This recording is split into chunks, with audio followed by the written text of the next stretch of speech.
अध्याय 1। क्या, कब, कहाँ और कैसे। रशीदा का सवाल। रशीदा बैठी अखबार पढ़ रही थी। अचानक उसकी निगाह एक सुर्खी पर पड़ी। 100 साल पहले। वह सोचने लगी, यह कोई कैसे जान सकता है कि इतने वर्षों पहले क्या हुआ था। कैसे पता लगाएं? यह जानने के लिए कि कल क्या हुआ था, तुम रेडियो सुन सकते हो, टेलीविजन देख सकते हो या फिर अखबार पढ़ सकते हो। साथ ही यह जानने के लिए कि पिछले साल क्या हुआ था, तुम किसी ऐसे व्यक्ति से बात कर सकते हो जिसे उस समय की स्मृति हो। लेकिन बहुत पहले क्या हुआ था, ये कैसे जाना जा सकता है?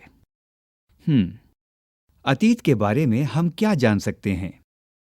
अतीत के बारे में बहुत कुछ जाना जा सकता है, जैसे लोग क्या खाते थे, कैसे कपड़े पहनते थे, किस तरह के घरों में रहते थे।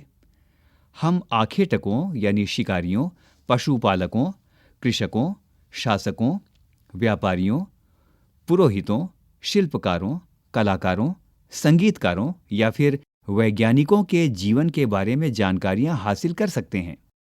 यही नहीं, हम यह भी पता कर सकते हैं कि उस समय बच्चे कौन से खेल खेलते थे, कौन सी कहानियां सुना करते थे, कौन से नाटक देखा करते थे या फिर कौन कौन से गीत गाते थे, लोग कहाँ रहते थे। पुस्तक में दिए गए मानचित्र 1 पृष्ठ 2 में नर्मदा नदी का पता लगाओ। कई लाख वर्ष पहले से लोग इस नदी के तट पर रह रहे हैं। यहाँ रहने वाले आरंभिक लोगों में से कुछ कुशल संग्राहक थे, जो आसपास के जंगलों की विशाल संपदा से परिचित थे। अपने भोजन के लिए वे जड़ों, फलों तथा जंगल के अन्य उत्पादों का यहीं से संग्रह किया करते थे। वे जानवरों का आखेट या शिकार भी करते थे। अब तुम उत्तर पश्चिम की सुलेमान और किरथर पहाड़ियों का पता लगाओ। इसी क्षेत्र में कुछ ऐसे स्थान हैं जहां लगभग 8000 वर्ष पूर्व स्त्री पुरुषों ने सबसे पहले गेहूं तथा जौ जैसी फसलों को उपजाना आरंभ किया। उन्होंने भेड़, बकरी और गाय बैल जैसे पशुओं को पालतू बनाना शुरू किया। ये लोग गांव में रहते थे। उत्तर पूर्व में गारो तथा मध्य भारत में विंध्य पहाड़ियों का पता लगाओ। ये कुछ अन्य ऐसे क्षेत्र थे जहां कृषि का विकास हुआ। जहां सबसे पहले चावल उपजाया गया, वे स्थान विंध्य के उत्तर में स्थित थे। मानचित्र 1 दक्षिण एशिया यानी आधुनिक भारत, पाकिस्तान, बांग्लादेश, नेपाल, भूटान और श्रीलंका और अफगानिस्तान, ईरान, चीन तथा म्यांमार आदि पड़ोसी देशों को दर्शाता है। दक्षिण एशिया का एक महाद्वीप से छोटा है, लेकिन विशालता तथा बाकी एशिया से समुद्रों, पहाड़ियों तथा पर्वतों से बंटे होने के कारण इसे प्रायः उपमहाद्वीप कहा जाता है। मानचित्र पर सिंधु तथा इसकी सहायक नदियों का पता लगाने का प्रयास करो। सहायक नदियां उन्हें कहते हैं जो एक बड़ी नदी में मिल जाती है। लगभग 4700 वर्ष पूर्व इन्हीं नदियों के किनारे कुछ आरंभिक नगर फले फूले। गंगा तथा इसकी सहायक नदियों के किनारे तथा समुद्र तटवर्ती इलाकों में नगरों का विकास लगभग 2500 वर्ष पूर्व हुआ। गंगा तथा इसकी सहायक नदी सोन का पता लगाओ। गंगा के दक्षिण में इन नदियों के आसपास का क्षेत्र प्राचीन काल में मगध यानी वर्तमान बिहार में नाम से जाना जाता था। इसके शासक बहुत शक्तिशाली थे और उन्होंने एक विशाल राज्य स्थापित किया था। देश के अन्य हिस्सों में भी ऐसे राज्यों की स्थापना की गई थी। लोगों ने सदैव उपमहाद्वीप के एक हिस्से से दूसरे हिस्से तक यात्रा की। कभी कभी हिमालय जैसे ऊंचे पर्वतों, पहाड़ियों, रेगिस्तान, नदियों तथा समुद्रों के कारण यात्रा जोखिम भरी होती थी। फिर भी ये यात्रा उनके लिए असंभव नहीं थी। अतः कभी लोग काम की तलाश में तो कभी प्राकृतिक आपदाओं के कारण एक स्थान से दूसरे स्थान को आया जाया करते थे। कभी कभी सेनाएं दूसरे क्षेत्रों पर विजय हासिल करने के लिए आती थीं। इसके अतिरिक्त व्यापारी कभी काफिले में तो कभी जहाजों में अपने साथ मूल्यवान वस्तुएं लेकर एक स्थान से दूसरे स्थान जाते रहते थे। धार्मिक गुरु लोगों को शिक्षा और सलाह देते हुए एक गांव से दूसरे गांव तथा एक कस्बे से दूसरे कस्बे जाया करते थे।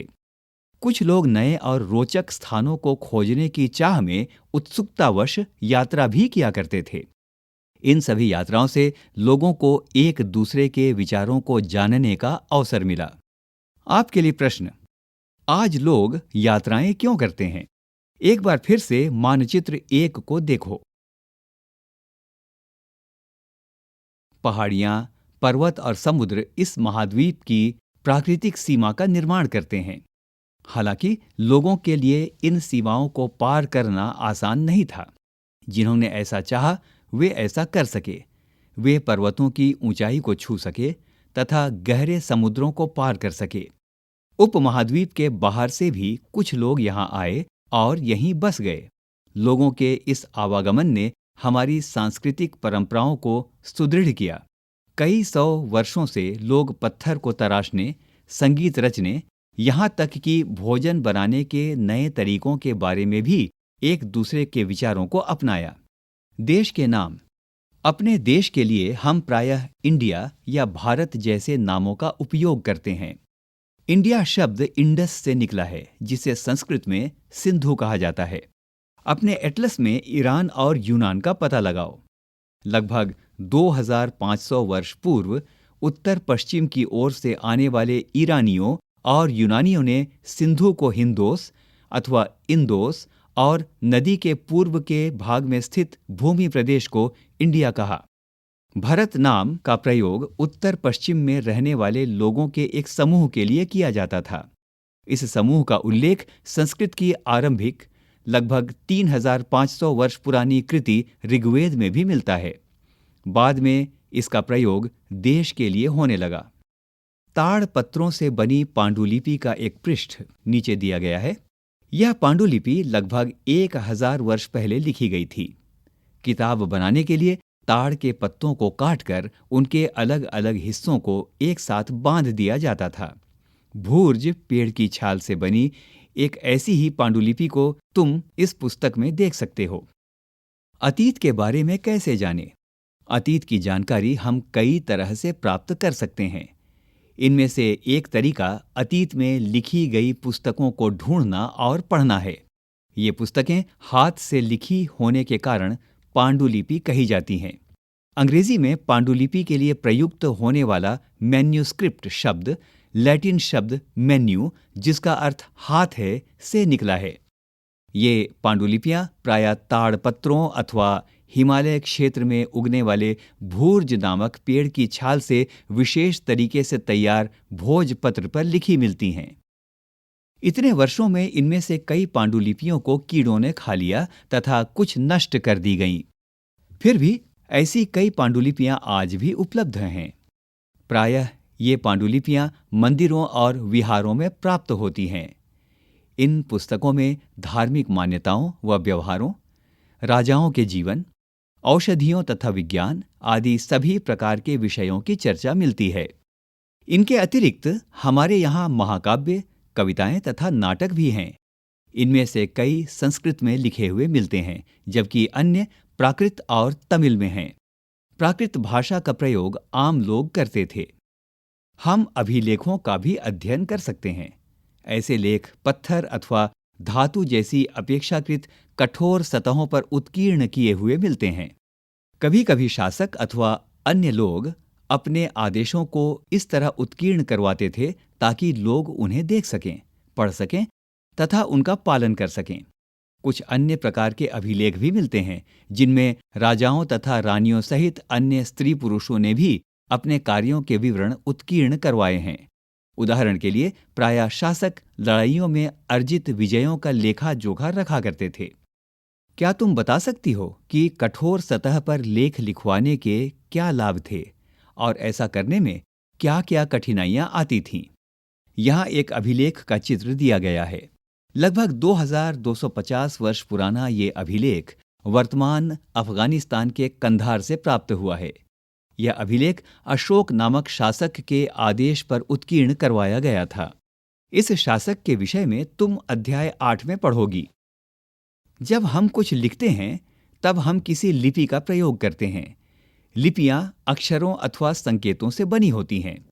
जब हम कुछ बोलते अथवा पढ़ते हैं तब हम एक भाषा का प्रयोग करते हैं।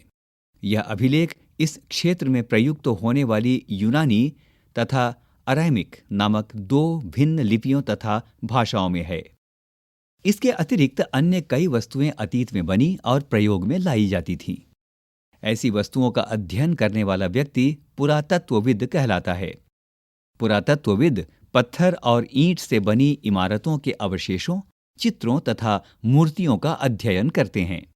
ये औजारों, हथियारों, बर्तनों, आभूषणों तथा सिक्कों की प्राप्ति के लिए छानबीन तथा खुदाई भी करते हैं। इनमें से कुछ वस्तुएं पत्थर, पकी हुई मिट्टी तथा कुछ धातु की बनी हो सकती हैं। ऐसे तत्व कठोर तथा जल्दी नष्ट ना होने वाले होते हैं। यहाँ एक प्राचीन नगर से प्राप्त पात्र का चित्र दिया गया है। इस तरह के पात्रों का प्रयोग 4700 वर्ष पूर्व होता था। दाईं ओर एक पुराना चांदी का सिक्का है। इस तरह के सिक्कों का प्रयोग लगभग 2500 वर्ष पूर्व होता था। जरा सोचिए, हमारे द्वारा आज प्रयोग में आने वाले सिक्कों से यह सिक्का कैसे भिन्न है। पुरातत्वविद जानवरों, चिड़ियों तथा मछलियों की हड्डियां भी ढूंढते हैं। इससे उन्हें यह जानने में मदद मिलती है कि अतीत में लोग क्या खाते थे। वनस्पतियों के अवशेष बहुत मुश्किल से बच पाते हैं। यदि अन्न के दाने अथवा लकड़ी के टुकड़े जल जाते हैं तो वे जले हुए रूप में बचे रहते हैं। क्या पुरातत्वविदों को बहुधा कपड़ों के अवशेष मिलते होंगे? पांडुलिपियों, अभिलेखों तथा पुरातत्व से प्राप्त जानकारियों के लिए इतिहासकार प्रायः स्रोत शब्द का प्रयोग करते हैं। इतिहासकार उन्हें कहते हैं जो अतीत का अध्ययन करते हैं। स्रोत के प्राप्त होते ही अतीत के बारे में पढ़ना बहुत रोचक हो जाता है, क्योंकि इन स्रोतों की सहायता से हम धीरे धीरे अतीत का पुनर्निर्माण करते जाते हैं। अतः इतिहासकार तथा पुरातत्वविद उन जासूसों की तरह हैं जो इन सभी स्रोतों का प्रयोग सुराग के रूप में कर अतीत को जानने का प्रयास करते हैं। अतीत, एक या अनेक? क्या तुमने इस पुस्तक के शीर्षक हमारे अतीत पर ध्यान दिया है? यहाँ अतीत शब्द का प्रयोग बहुवचन के रूप में किया गया है। ऐसा इस तथ्य की ओर ध्यान दिलाने के लिए किया गया है कि अलग अलग समूह के लोगों के लिए इस अतीत के अलग अलग मायने थे। उदाहरण के लिए, पशुपालकों अथवा कृषकों का जीवन राजाओं तथा रानियों के जीवन से तथा व्यापारियों का जीवन शिल्पकारों के जीवन से बहुत भिन्न था। जैसा कि हम आज भी देखते हैं, उस समय भी देश के अलग अलग हिस्सों में लोग अलग अलग व्यवहारों और रीति रिवाजों का पालन करते थे। उदाहरण के लिए, आज अंडमान द्वीप के अधिकांश लोग अपना भोजन मछलियां पकड़कर, शिकार करके तथा फल फूल के संग्रह द्वारा प्राप्त करते हैं। इसके विपरीत शहरों में रहने वाले लोग खाद्य आपूर्ति के लिए अन्य व्यक्तियों पर निर्भर करते हैं। इस तरह के भेद अतीत में भी विद्यमान थे। इसके अतिरिक्त एक अन्य तरह का भेद है। उस समय शासक अपनी विजयों का लेखा जोखा रखते थे। यही कारण है कि हम उन शासकों तथा उनके द्वारा लड़ी जाने वाली लड़ाइयों के बारे में काफी कुछ जानते हैं, जबकि शिकारी, मछुआरे, संग्राहक, कृषक अथवा पशुपालक जैसे आम आदमी प्रायः अपने कार्यों का लेखा जोखा नहीं रखते थे। पुरातत्व की सहायता से हमें उनके जीवन को जानने में मदद मिलती है, हालांकि अभी भी इनके बारे में बहुत कुछ जानना शेष है। तिथियों का मतलब। अगर कोई तुमसे तिथि के विषय में पूछे तो तुम शायद उस दिन की तारीख, माह, वर्ष जैसे कि 2000 या इसी तरह का कोई और वर्ष बताओगी। वर्ष की यह गणना ईसाई धर्म प्रवर्तक ईसा मसीह के जन्म की तिथि से की जाती है। अतः 2000 वर्ष कहने का तात्पर्य ईसा मसीह के जन्म के 2000 वर्ष बाद से है। ईसा मसीह के जन्म के पूर्व की सभी तिथियां ईसा पूर्व यानी ईसा से पहले के रूप में जानी जाती हैं। इस पुस्तक में हम 2000 को अपना आरंभिक बिंदु मानते हुए वर्तमान से पूर्व की तिथियों का उल्लेख करेंगे। इतिहास और तिथियां। अंग्रेजी में बीसी यानी हिंदी में ईसा पूर्व का तात्पर्य बिफोर क्राइस्ट या ईसा पूर्व होता है। कभी कभी तुम तिथियों से पहले एडी या हिंदी में ई लिखा पाती हो। यह एनो डोमिनी नामक 2 लैटिन शब्दों से बना है तथा इसका तात्पर्य ईसा मसीह के जन्म के वर्ष से है। कभी कभी एडी की जगह सीई तथा बीसी की जगह बीसीई का प्रयोग होता है।